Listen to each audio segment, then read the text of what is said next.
नमस्कार. DS पोचालमध्ये आपले स्वागत आहे. येवल्याची पैठणी म्हटलं की डोळ्यासमोर उभे राहतात ते मनमोहक मोर आणि पोपट. पण आता याच पैठणीवर चक्क मानवी प्रतिमा साकारली आहे. एका पित्याने आपल्या लाडक्या लेकीसाठी आणि जावयासाठी चक्क पैठणीच्या पदरावरच त्यांचं रूप विणलंय. पैठणीची पंढरी म्हणून ओळखल्या जाणाऱ्या येवल्यात सध्या एका आगळ्या पैठणीची चर्चा रंगली आहे. सामान्यतः पैठणीवर मोर, पोपट किंवा वेलींची नक्षी आपण पाहतोच.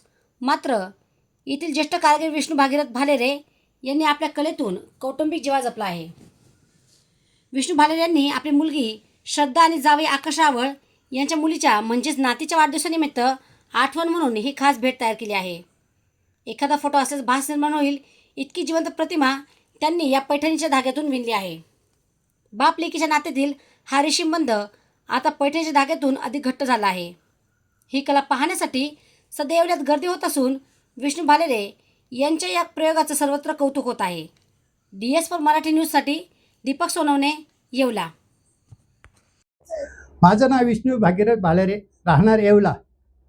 ही माझा विणकाम व्यवसाय आहे आणि आमचा विणकाम व्यवसाय हा जवळजवळ 4 पिढ्यापासून आम्ही तो जतन करून ठेवलेला आहे. हा येवल्या शहरामध्ये येवल्याची पैठणी ही भारताच्या पलीकडे गेलेली आहे. ही जी येवलेकरांची जी कला आहे ती अत्यंत सुंदर, सुबक आणि परंपरागत जतन केलेली कला आहे. या कलेमध्ये आता माझ्या घरामध्ये सुद्धा 4 पिढ्यापासून तो व्यवसाय आम्ही करत आलेले आहे. पण आता आपण ह्या व्यवसायामध्ये नवीन काय करावा असं माझ्या मनात विचार आला आणि विचार म्हणजे सामाजिक दृष्टिकोनातून आत्ताचं जे वातावरण बघितलं आपण, ती आत्ताचं वातावरण असं आहे की भ्रूण हत्या मोठ्या प्रमाणात घडत आहे आणि भ्रूण हत्या म्हणजे आपल्या लेकीवर, आपल्या मुलींवर पाहिजे तसं प्रेम व्यक्त होत नाही आणि ते प्रेम आपण व्यक्त करावं अशी माझ्या मनात कल्पना आली. म्हणून आता उद्या 1 एप्रिल ह्या 1 एप्रिलच्या दिवशी माझ्या नातीचा प्रथमच वाढदिवस होत आहे आणि नामकरण कार्यक्रम सुद्धा होत आहे. त्या निमित्तानं मग मी ह्या पैठणीवर माझ्या मुलीचा आणि माझ्या जावयांचा फोटो रेखाटलेला आहे आणि ते रेखाटण्यासाठी मला आणि माझ्या मुलाला 1.5 महिन्याचा कालावधी लागलेला आहे. अशी सुंदर अशी प्रतिमा मी ती रेखाटून सनी मी माझ्या मुलीला आता ते कायमस्वरूपी आठवणीत राहणं म्हणून सनी माझ्या मुलीला भेट देणार आहे. मला काय सांगाल, बहिणीप्रती प्रेम व्यक्त करण्यासाठी खूप छान साडी बनवली काय?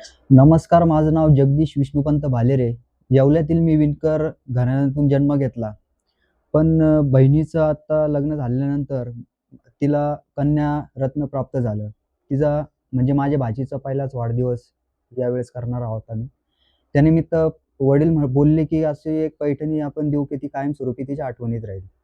वडिलांनी विचार माझ्याकडे मांडला. नंतर आम्ही लगबग पैठणी बनवायला सुरुवात केली. साधारण 2 महिने या पैठणीसाठी आपल्याला तयार करायला लागले. 2 महिने म्हणजे एकदम इतकं बारीक आपण 3D पैठणी आपण तिला म्हणू शकतो. आत्ता काय कोणी पैठणी अशी तयार केली नाही पैठणीवर फोटो वगैरे 3D प्रमाणे. ते आज 2 महिन्यानंतर आपण ही पैठणी ही तयार करून आपण तिला भेट देणार आहोत. मी एक शिक्षिका आहे. माझे नाव धनश्री गौरव कांबळे. आज आपण पाहत आहात येवला हे गाव आपण पैठणीसाठी तर खूपच प्रसिद्ध आहे. पण आमचे जे भालेरे काका आहेत त्यांनी जे लेक जावयाच्या प्रती जे लेक जावयाची ही जी प्रतिकृती सुंदर पैठणी साडीवर साकारलेली आहे, तसेच ही साडी मी पहिल्यांदाच पाहत आहे आणि कौशल्यपूर्ण आणि एकदम बारीक कलाकुसरीचे हे काम आहे. आणि ही साडी बनवण्यासाठी त्यांनी व त्यांच्या मुलांनी खूप कडी मेहनत केलेली आहे. 2 महिन्यापासून या लेक जावयाला आठवण म्हणून ही साडी बनवण्याचे त्यांनी काम करत आहेत.